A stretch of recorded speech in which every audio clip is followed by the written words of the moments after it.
प्रिय विद्यार्थियों, मुद्रा के परिमाण सिद्धांत के भाग 2 में आज हम फिशर के दृष्टिकोण के बारे में अध्ययन करेंगे।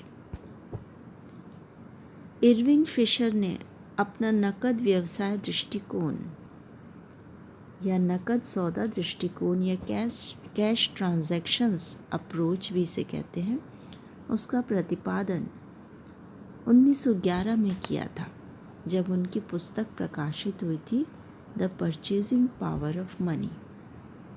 इसमें उन्होंने क्या बताया था?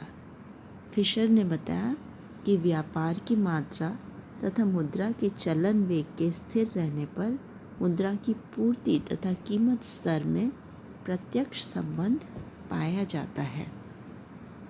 इसको समझते हैं हम कि इसका तात्पर्य क्या है। पहली बात तो यह है कि इसमें मुद्रा की पूर्ति या मुद्रा के परिमाण या मुद्रा की मात्रा और कीमत स्तर में एक संबंध बताया गया है। किस तरह का संबंध है? प्रत्यक्ष संबंध है, अर्थात एक में वृद्धि होती है तो दूसरे में भी वृद्धि होती है, एक में कमी होती है तो दूसरे में भी कमी होती है। पर ये किस कंडीशन में है? इसकी शर्त क्या है? इसकी शर्त है कि व्यापार की मात्रा स्थिर रहे। अर्थव्यवस्था में व्यापार उतनी ही मात्रा में हो, ना बढ़े ना घटे। मुद्रा का चलन वेग, जिसके बारे में और आगे हम समझेंगे, वह भी स्थिर रहे, ना तो मुद्रा का चलन वेग बढ़े और ना घटे। तो उस स्थिति में मुद्रा की पूर्ति बढ़ती है तो कीमत स्तर भी बढ़ता है, और मुद्रा की पूर्ति घटती है तो कीमत स्तर भी घटता है। और कीमत स्तर का निर्धारण कहाँ पर होता है? जहाँ मुद्रा की मांग, मुद्रा की पूर्ति एक दूसरे के बराबर होते हैं। ये हम देखेंगे कि मुद्रा की मांग से उनका क्या तात्पर्य है और मुद्रा की पूर्ति से उनका क्या तात्पर्य है। सबसे पहले हम देखते हैं मुद्रा की मांग। मुद्रा हम विभिन्न आवश्यकताओं की पूर्ति के लिए मांगते हैं, उसकी मांग करते हैं। हमें चाहिए वो, इसलिए हम उसकी मांग करते हैं। फिशर का समीकरण जो है वो विनिमय समीकरण भी कहलाता है, क्योंकि वे विनिमय के लिए मुद्रा की आवश्यकता पर बल देते हैं। हम वस्तुएं और सेवाएं खरीदते हैं, उसमें मुद्रा की आवश्यकता होती है, तो हम कुछ सौदे करते हैं, क्रय विक्रय के सौदे करते हैं, व्यवसाय करते हैं, जिसके अंदर विनिमय होता है और विनिमय में मुद्रा की आवश्यकता होती है। इस प्रकार से व्यापारिक सौदे तथा कीमत स्तर, इन दोनों को वो मुद्रा की मांग में शामिल करते हैं। सौदों की मात्रा कितनी है और कीमत स्तर कितना है, इसके ऊपर निर्भर करता है कि मुद्रा की मांग कितनी होगी। ज़्यादा व्यापारिक सौदे होंगे तो ज़्यादा मांग होगी, कीमत ज़्यादा होगी तो भी ज़्यादा मांग होगी। अब ये व्यापारिक सौदों से उनका क्या तात्पर्य है? व्यापारिक सौदों से तात्पर्य है एक वर्ष में बाजार में बिक्री के लिए आने वाली सभी वस्तुओं और सेवाओं की कुल मात्रा। कीमत स्तर दूसरी चीज़ इसमें शामिल है। कीमत स्तर से अभिप्राय है एक निश्चित समय में व्यापारिक सौदों की प्रत्येक इकाई की औसत कीमत कितनी है, तो औसत कीमत के रूप में इसमें कीमत ली जा रही है। इस प्रकार हम देखेंगे फिशर का समीकरण का गणितीय रूप वो क्या बताता है कि अगर मुद्रा की पूर्ति में वृद्धि होती है तो कीमत स्तर भी बढ़ जाएगा, और मुद्रा की पूर्ति तथा मुद्रा के मूल्य के बीच में विपरीत संबंध होता है। मुद्रा की पूर्ति से फिशर का क्या तात्पर्य है? मुद्रा की पूर्ति के अंदर नोट, सिक्के व साख मुद्रा को शामिल किया गया है। इसके दो भाग हैं, एक है एम के अंदर शामिल है नोट व सिक्के, दूसरा है एम डैश, ऊपर की तरफ हमने डैश लगा रखा है।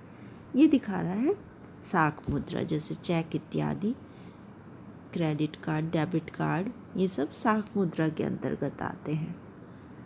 इन सभी को इसमें शामिल किया गया है। मुद्रा की चलन गति हमने पहले देखा था। मुद्रा की चलन गति से क्या अभिप्राय होता है कि मुद्रा की एक इकाई, जैसे 1 रुपया, 1 वर्ष में कितनी बार वस्तुएं तथा सेवाएं खरीदता है।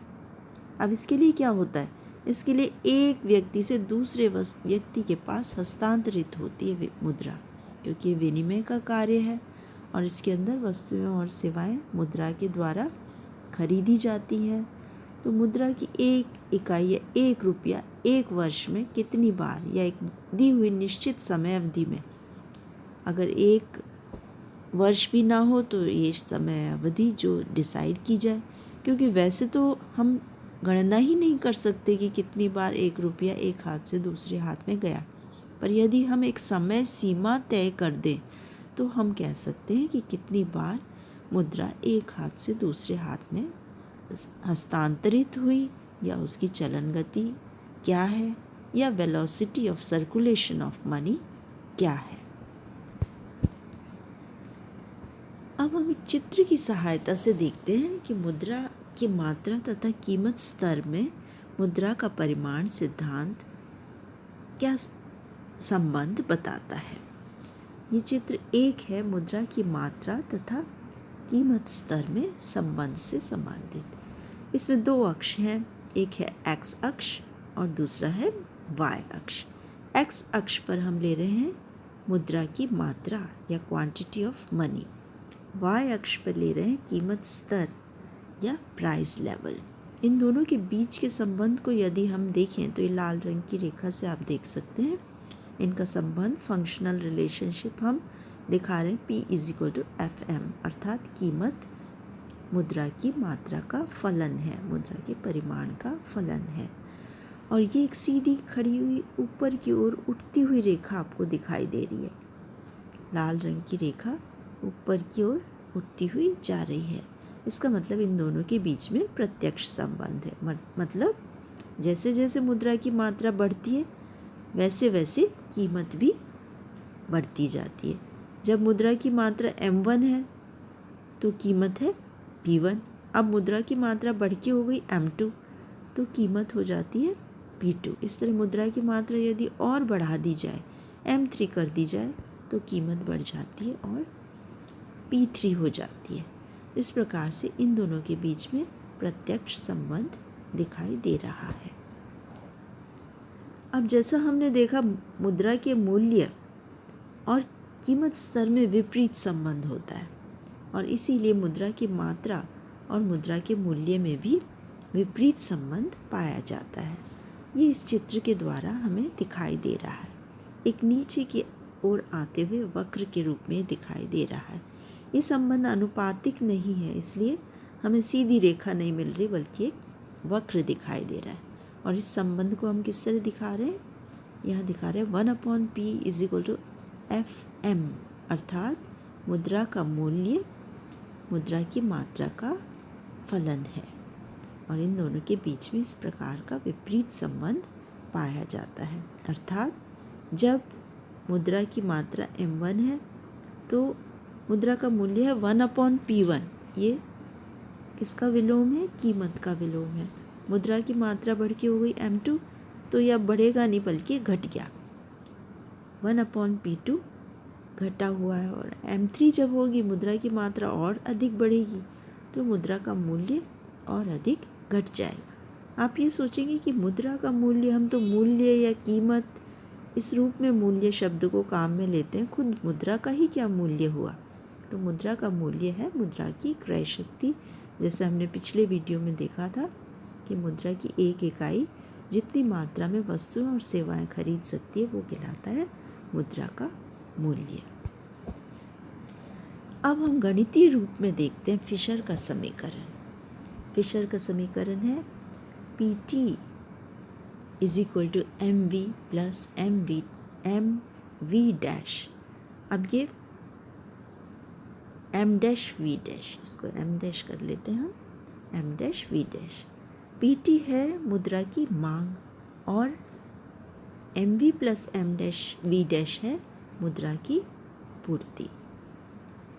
अब यहाँ पे P तो आपका है कीमत स्तर, M है प्रचलन में मुद्रा या करेंसी की मात्रा, V है चलन गति या velocity of circulation of money, M dash है बैंक मुद्रा या साख मुद्रा की चलन गति, और टी है वस्तुओं तथा सेवाओं की कुल मात्रा जिसका मुद्रा के माध्यम से विनिमय किया जाएगा।